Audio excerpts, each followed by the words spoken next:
నిజమే ప్రభు బిడ్డలారా, కొన్నిసార్లు నీ విశ్వాస జీవితంలో ముందెన్నడూ నువ్వు ఎదుర్కొని కొత్త సమస్యలు నీ బ్రతుకులు కొన్నిసార్లు నీకు ఎదురవుతాయి.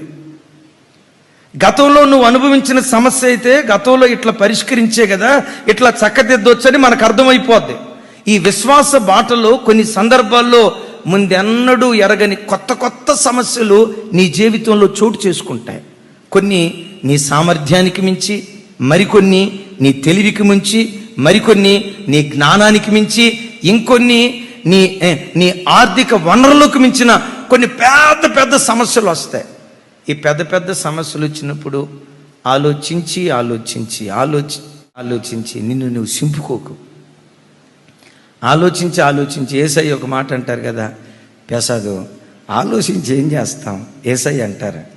మోరుడు మారడు చేయలేం, భార్యడు కానీ ఒకటి చేయగలం, బీపీ మాత్రం తెచ్చుకోగలం, షుగర్ ఇంకా పెరిగేటట్లుగా మాత్రం చేసుకోగలం, ఉన్న ఆరోగ్యాన్ని చేతులారా మనం పాడు చేసుకోగలం. ఒక మాట, నిన్ను గూర్చి చింతించే దేవుడు నీకుండగా నీవెందుకు ఆలోచించి ఆరోగ్యం పాడు చేసుకుంటావు? యెహోవా నిస్సి, యెహోవా ఈరే, నీ ప్రతి యుద్ధాన్ని యెహోవాయే చూచుకొనుగాక.